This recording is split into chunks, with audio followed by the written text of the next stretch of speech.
Hello guys कैसे हैं आप सभी। मैं उम्मीद करता हूं कि आप सभी अच्छे होंगे। आज की इस क्लास में आप पढ़ेंगे क्लास 10th मैथमेटिक्स।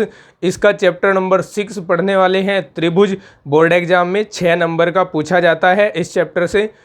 और इसकी आज जो प्रश्नावली हम पढ़ेंगे वह है प्रश्नावली 6.2। तो चलिए पहले पढ़ लेते हैं प्रश्नावली 6.2 का कॉन्सेप्ट। कॉन्सेप्ट 1। कॉन्सेप्ट 1 में आपको एक थ्योरम पढ़ना है पहले, जिसको हम प्रमेय बोलते हैं। और एनसीईआरटी में ये प्रमेय 6.1 के नाम से आता है, प्रमेय 6.1। अब ये प्रमेय क्या है इसको समझते हैं। लिखा हुआ तो आपकी बुक में है, आप वहाँ से लिख भी लेंगे। हम समझते हैं प्रमेय क्या है कि अगर कोई त्रिभुज है आपके पास, जैसे ये त्रिभुज है ए बी सी, और आप इसके आधार बी सी के समांतर एक रेखा खींचते हैं।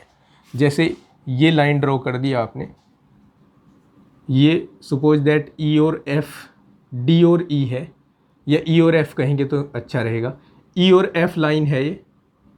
अब ये कैसे ड्रॉ की आपने? इस तरह से ड्रॉ की कि ये जो ई एफ है ये समांतर है बी सी के, ठीक है, बी सी के पैरेलल ये लाइन होकर जाती है। तो अब ये लाइन क्या करेगी, ये देखिए, ये इसकी जो भुजाएं हैं दोनों, इसको समान अनुपात में बांटेगी। समान अनुपात का मतलब कि अगर ये 1 है, 2 है, 2 है, 4 है, समान अनुपात का मतलब कि अगर हम इस लाइन को, इस रेखा को ए ई को इसके अपोन में रखें तो 1/2 आएगा, और इधर से अगर हम इसको इसके अपोन में रखें तो 2/4 आएगा।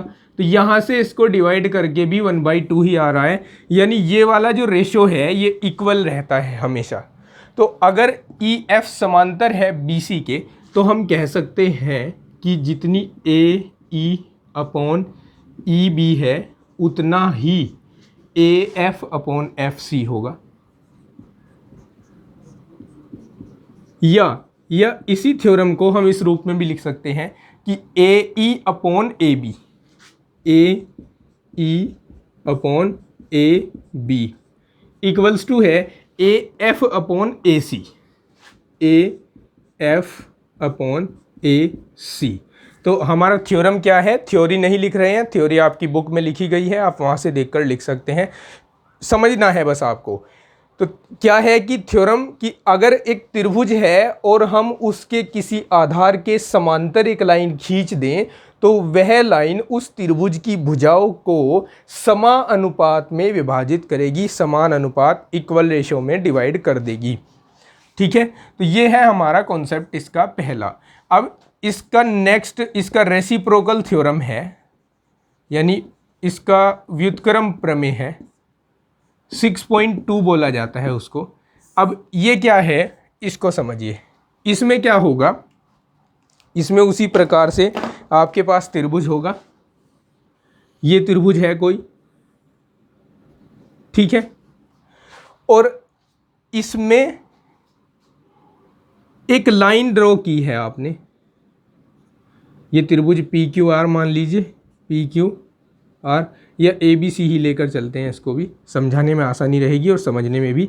ए बी सी, और ये लाइन है ई एफ, और आपको ऑलरेडी ये पता है कि ये लाइन जो है ई एफ ये इसकी भुजाओं को समानुपात में बांट रही है।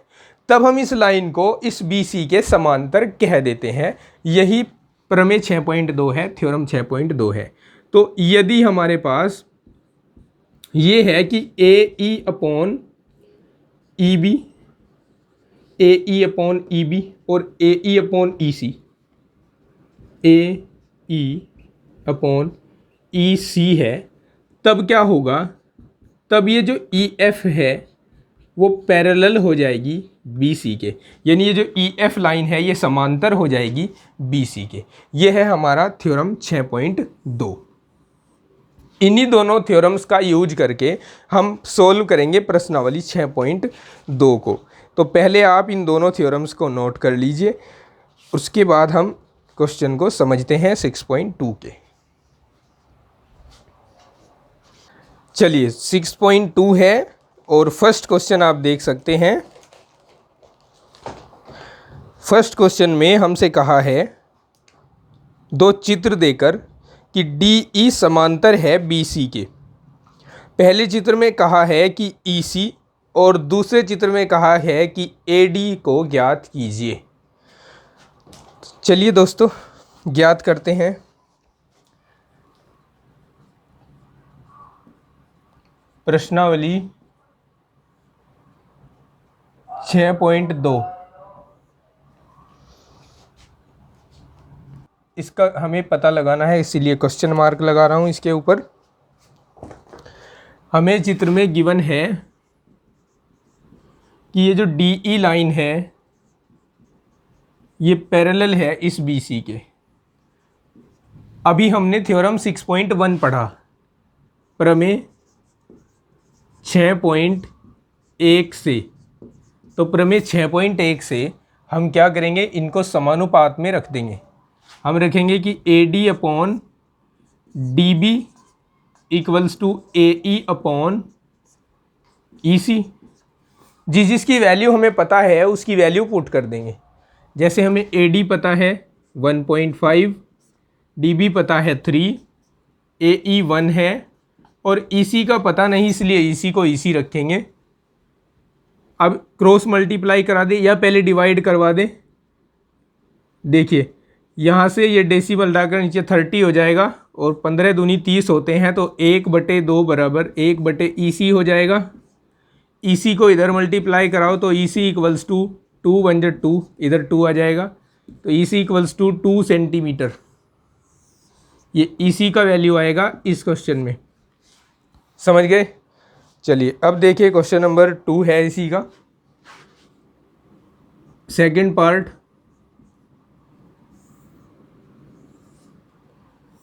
इस तरह का हमें फिगर दिया है।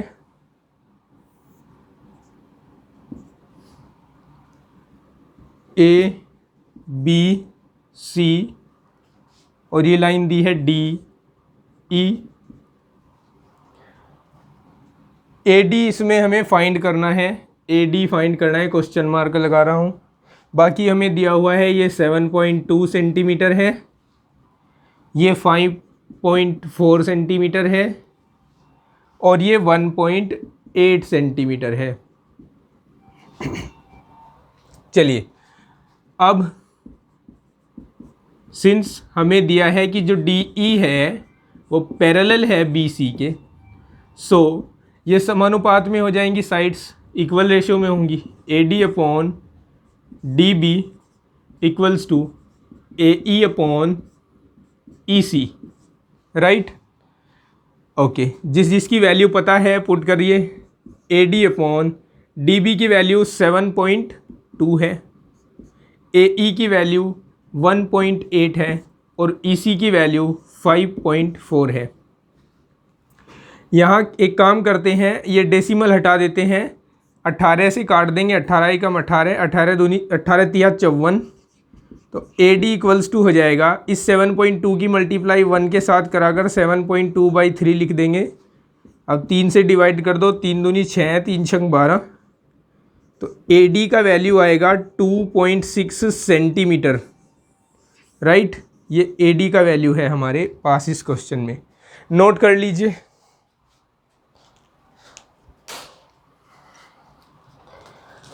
चलिए नेक्स्ट क्वेश्चन सोल्व करेंगे हम। ये अपना क्वेश्चन नंबर 2 है। क्वेश्चन नंबर 2 में कहा है कि किसी त्रिभुज PQR की भुजाओं PQ और PR पर क्रम से बिंदु E और F स्थित हैं। निम्नलिखित में से प्रत्येक स्थिति के लिए बताइए कि क्या EF समांतर है QR के। देखिए क्वेश्चन नंबर 2 में एक त्रिभुज है PQR।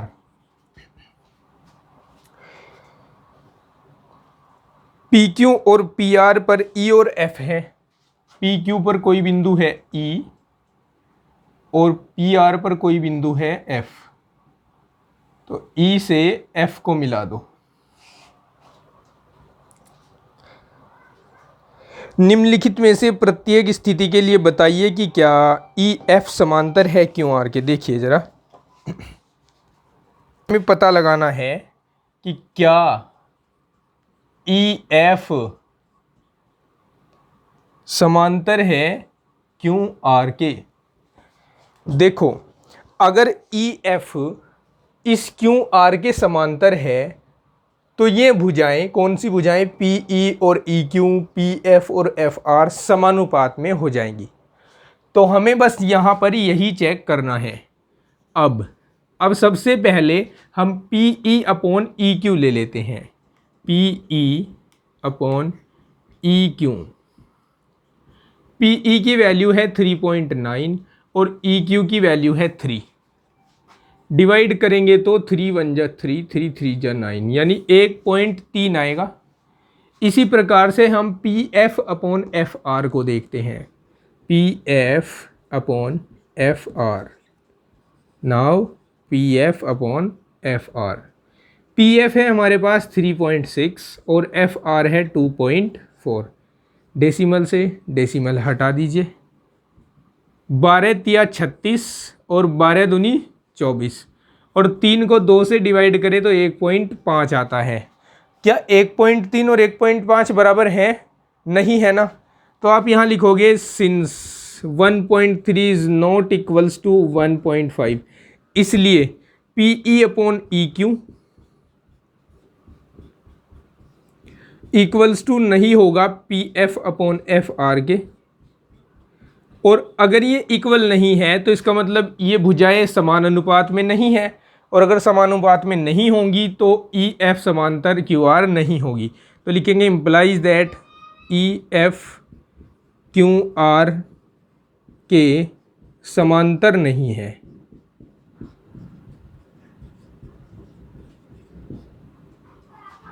दूसरी सिचुएशन देखते हैं, दूसरी सिचुएशन क्या दी गई है। तो दूसरी सिचुएशन यह है हमारे पास, जहां हमें पी ई की वैल्यू 4 दी गई है, क्यू ई की वैल्यू 4.5। तो हम चेक करते हैं P E upon Q E को, P E upon Q E को चेक कर रहे हैं।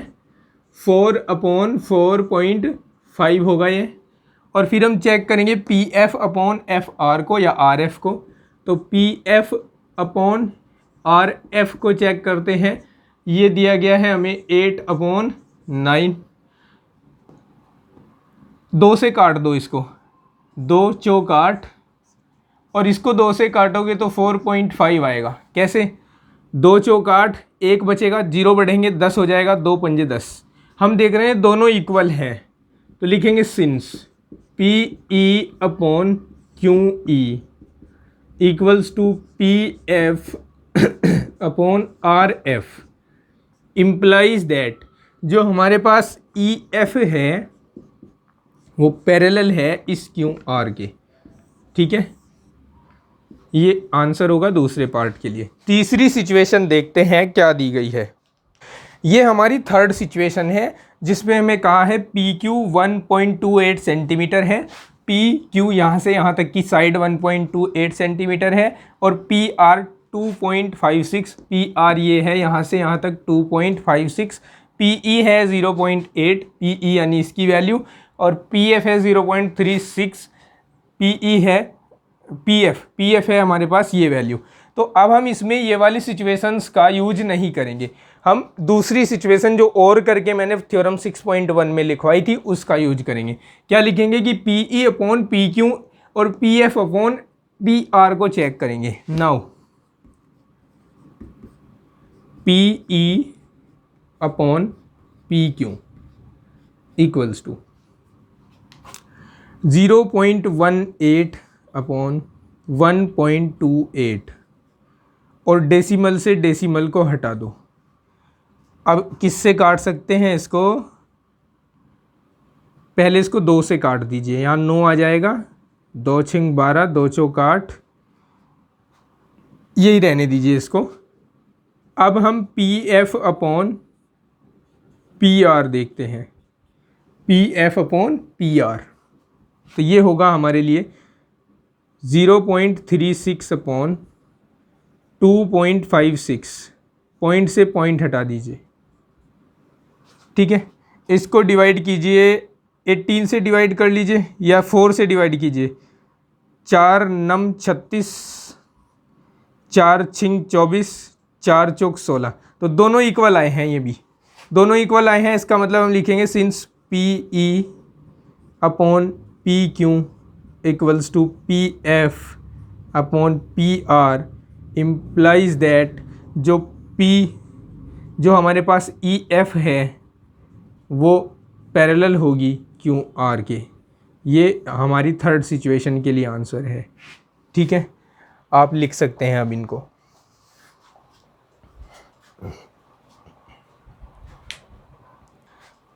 क्वेश्चन नंबर 3 है हमारे पास। इसमें हमें गिवन है कि L M parallel to C B और L N parallel to C D, यानी एल एम समांतर है सी बी के और एल एन समांतर है सी डी के। ये एक चित्र दिया हुआ है साथ में। फिर कहा है कि इसमें सिद्ध करो कि A M upon A B equals to है A N upon A D के। सबसे पहली चीज़ क्या होती है, सबसे पहले जो आपको गिवन है उसको देख लो कि वह कहाँ कहाँ पर है। तो हम देख रहे हैं चित्र में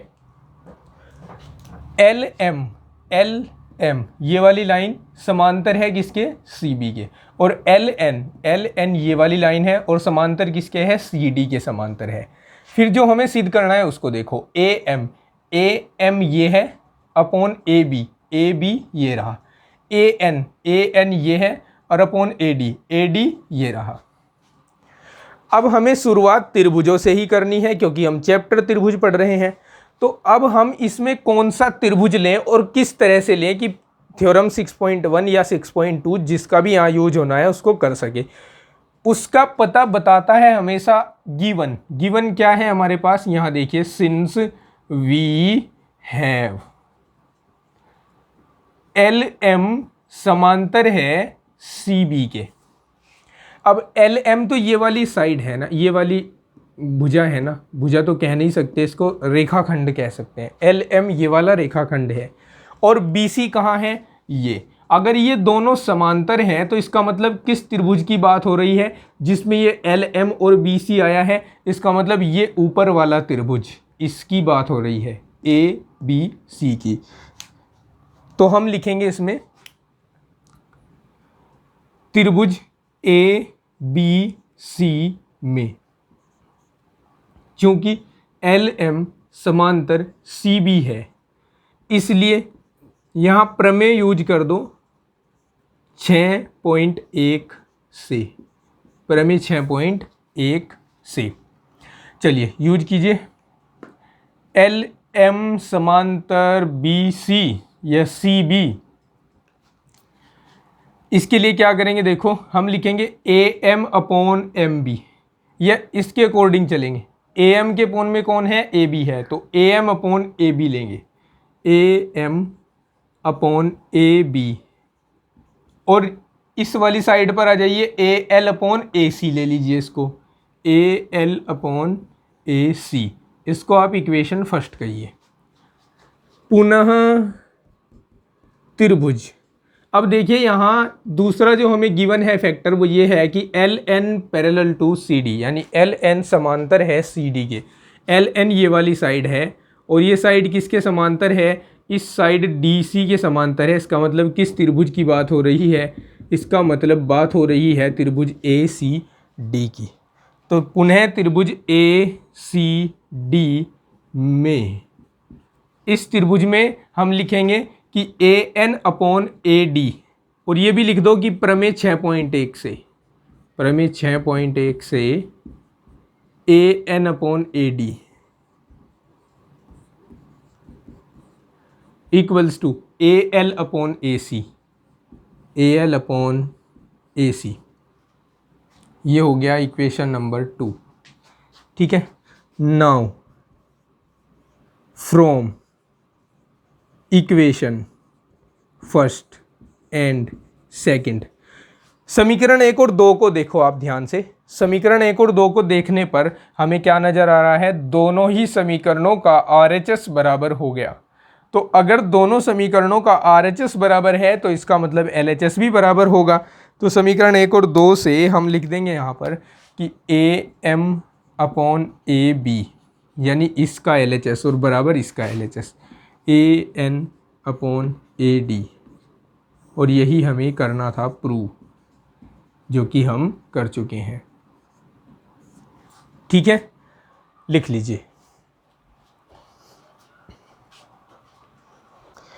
देखिए अब नेक्स्ट क्वेश्चन है हमारा क्वेश्चन नंबर 4, जिसमें हमें एक फिगर दिया है और इस फिगर में कहा है कि DE पैरेलल टू AC और DF पैरेलल टू AE, और सिद्ध करना है हमें BF/EF। BF ढूंढिए कहाँ है, BF ये वाली साइड, और अपॉन EF कहाँ है, EF ये वाली साइड है, FE, और BE कहाँ है हमारी साइड, BE ये है, इक्वल्स टू है EC के, यानी EC हमारे पास ये वाली साइड है। ये हमें प्रूव करना है।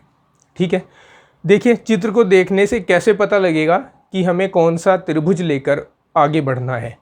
चित्र में हम पहले देख सकते हैं कि जो DE है वो पैरेलल है AC के। DE देखिए, DE ये वाली लाइन है, और AC कौन सी लाइन है, ये वाली लाइन, और DE है ये, या क्या है, DE पैरेलल टू AC। अच्छा, ये यहाँ पे E इधर है। ठीक है, तो DE ये लाइन है और AC ये लाइन है। इसका मतलब हमसे बात कर रहा है त्रिभुज ABC की। तो हम लिखेंगे चित्र से त्रिभुज ABC में। इसमें देखिए हम जानते हैं कि DE पैरेलल है AC के, इसलिए हम यहाँ पर थ्योरम 6.1 का प्रयोग करेंगे, और इससे हम लिखेंगे कि इसकी भुजाएं समानुपात में है, जिसे ये लाइन डिवाइड करती है।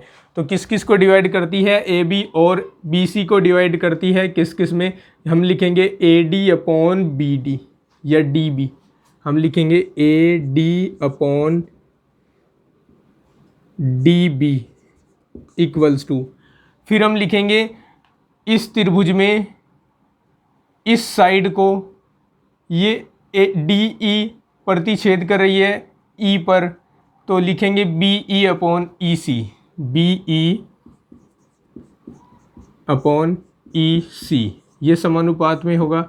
समीकरण 1 हो गया। पुनः चित्र से अब हमें दूसरा त्रिभुज देखना है। दूसरा त्रिभुज कौन सा लेना होगा हमें, तो हम देख रहे हैं DF ये वाली लाइन है, ये पैरेलल है AE के, AE ये वाली लाइन है, यानी हमें ये त्रिभुज लेना है पूरा इधर वाला।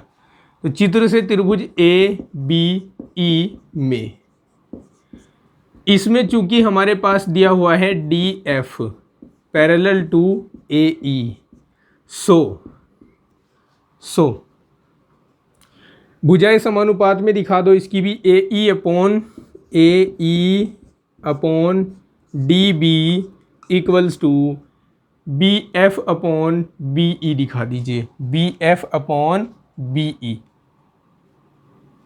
सॉरी BF/FE, BF/FE, ये हो गई इक्वेशन 2। अब इक्वेशन फर्स्ट एंड सेकंड को देखें, इक्वेशन फर्स्ट एंड सेकंड को देखें, यहाँ AD आएगा। इक्वेशन फर्स्ट और सेकंड की LHS इक्वल है तो RHS इक्वल हो जाएगी। तो समीकरण 1 व 2 से LHS इक्वल है तो RHS को इक्वल लिख दो। आप लिख दो BE/EC इक्वल्स टू BF/FE। ठीक है, ये प्रूव हो जाएगा हमारे इस क्वेश्चन नंबर 4 का। दोस्तों इस वीडियो में इतना ही। नेक्स्ट क्वेश्चंस जितने भी हैं वो हम करने वाले हैं नेक्स्ट वीडियो में, और उसका लिंक अभी मिलने वाला है आपको, ऊपर देखिए आई बटन में, और आगे चलकर एंड स्क्रीन पर भी शो हो जाएगा उस वीडियो का लिंक आपको, और डिस्क्रिप्शन में इस पूरे चैप्टर की प्लेलिस्ट जो है उसका लिंक डाल दूंगा मैं, वहाँ से आप वीडियोज़ को जाकर देख सकते हैं। तो मिलते हैं नेक्स्ट वीडियोज़ में, तब तक के लिए आप अपनी पढ़ाई में ध्यान लगाइए, पढ़ते रहिए। Take care, bye bye, have a nice day.